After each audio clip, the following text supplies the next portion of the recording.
بسم اللہ الرحمن الرحیم۔ پیارے دوستو، آج ہم بات کریں گے کہ رمضان میں قرآن پڑھتے وقت یہ 3 غلطیاں کبھی بھی نہیں دہرانا چاہیے۔ رمضان میں قرآن پڑھتے وقت یہ 3 غلطی کبھی مت کرنا۔ قرآن حکیم وہ واحد کتاب ہے جس کے ایک حروف کی تلاوت پر 10 نیکیاں ملتی ہیں۔ حضرت عبداللہ بن مسعود رضی اللہ تعالی عنہ روایت کرتے ہیں کہ جس نے کتاب اللہ کا ایک حروف پڑھا ہے اس کے لیے اس کے عوض 1 نیکی ہے اور 1 نیکی کا ثواب 10 گنا ہوتا ہے۔ میں نہیں کہتا الف لام میم 1 حروف ہے، بلکہ الف 1 حروف، لام 1 حروف اور میم 1 حروف ہے۔ تلاوت قرآن افضل ترین عبادت ہے۔ حضرت نعمان بن بشر رضی اللہ تعالی عنہ بیان کرتے ہیں کہ حضور پاک صلی اللہ علیہ وسلم نے فرمایا، میری امت کی سب سے افضل ترین عبادت تلاوت قرآن ہے۔ یہ عظیم کتاب جس کی تلاوت کی بے پناہ فضیلت ہے، رمضان المبارک کے بابرکت مہینے میں نازل ہوئی۔ اس لحاظ سے قرآن مجید اور رمضان مبارک کا آپس میں گہرا تعلق ہے۔ رمضان المبارک میں قرآن مجید کی تلاوت کرنے والا گویا اس تعلق کو مضبوط کرتا ہے۔ حضور پاک صلی اللہ علیہ وسلم کی متعدد احادیث مبارک ہے کہ اس بات کی دلیل ہے کہ آپ صلی اللہ علیہ وسلم رمضان المبارک میں قرآن حکیم کی تلاوت فرماتے اور جبرائیل امین علیہ السلام کو سناتے۔ حضرت عبداللہ بن عباس رضی اللہ تعالی عنہ سے مروی ہے کہ حضرت جبرائیل امین رمضان کی ہر رات میں آپ صلی اللہ علیہ وسلم سے ملاقات کرتے اور آپ صلی اللہ علیہ وسلم کے ساتھ قرآن کا ورد کرتے۔ بروز قیامت تلاوت قرآن کا اہتمام کرنے والوں اور اس کے معانی سمجھنے والوں کی شفاعت خود قرآن حکیم فرمائے گا۔ حضرت عبداللہ بن عمر رضی اللہ تعالی عنہ بیان کرتے ہیں کہ حضور پاک صلی اللہ علیہ وسلم نے فرمایا، قیامت کے دن روزہ اور قرآن دونوں بندے کے لیے شفاعت کریں گے۔ روزہ کہے گا، اے میرے رب، میں نے اس شخص کو دین کے وقت کھانا پینے اور دوسری نفاسیتی خواہشات سے روکے رکھا، بس تو اس شخص کے متعلق میری شفاعت قبول فرما۔ قرآن کہے گا، اے میرے رب، میں نے اس شخص کو رات کے وقت جگائے رکھا، بس اس کے متعلق میری شفاعت قبول فرما۔ آپ صلی اللہ علیہ وسلم نے فرمایا، ان دونوں کی شفاعت قبول کی جائے گی۔ ناظرین، رمضان المبارک کا مہینہ چل رہا ہے۔ رمضان میں قرآن مجید پڑھنے کا شوق ہمارے اندر بہت زیادہ ہو جاتا ہے جیسے ہی رمضان کا مہینہ آتا ہے، اور ہم لوگ یہ چاہتے ہیں کہ ہم زیادہ سے زیادہ قرآن پاک پڑھیں۔ روزے کے بعد جو سب سے اہم عبادت ہے رمضان کے مہینے کی، وہ ہے قرآن مجید کی تلاوت۔ لیکن قرآن مجید کی تلاوت کرتے ہوئے کچھ باتوں کا خیال رکھنا بے حد ضروری ہے۔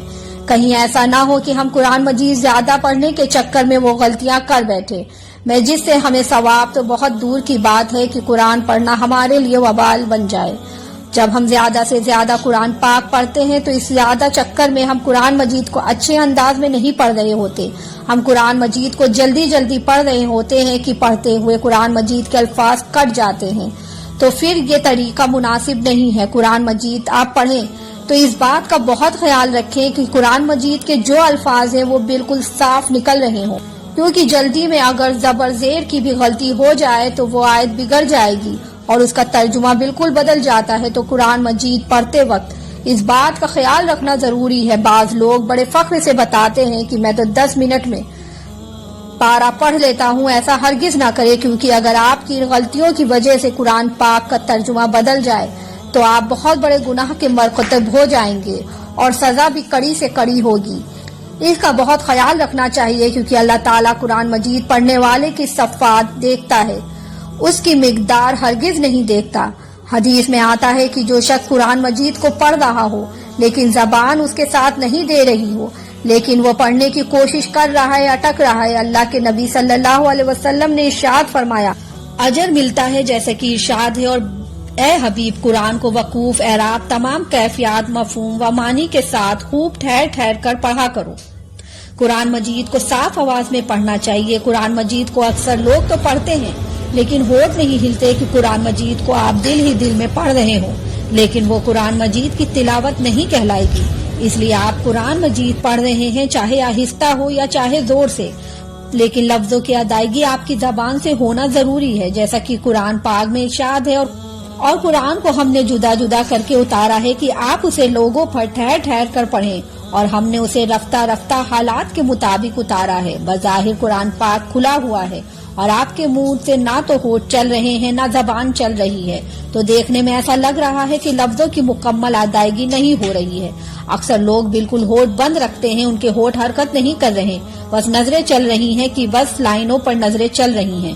تو یہ قرآن مجید کو صرف دیکھنا ہے، یہ قرآن مجید کو پڑھنا نہیں ہے، یا اس میں بھی دل میں پڑھا جا رہا ہے، لیکن قرآن مجید دیکھنے کا ثواب تو ملے گا۔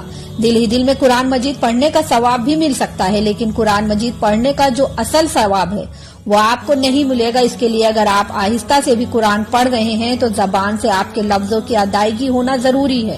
تو یہ غلطیاں ہیں جو قرآن مجید کی تلاوت کرتے وقت ہم کرتے ہیں، جو ہمیں بالکل بھی نہیں کرنی چاہیے۔ حضرت ابو ہریرہ رضی اللہ تعالیٰ عنہ بیان کرتے ہیں کہ حضور پاک صلی اللہ علیہ وسلم کے ساتھ حضرت جبرائیل علیہ السلام سال میں ایک دفعہ قرآن کریم کا دور کیا کرتے تھے، لیکن جس سال آپ صلی اللہ علیہ وسلم کا وصال مبارک ہوا اس سال 2 مرتبہ دور کیا۔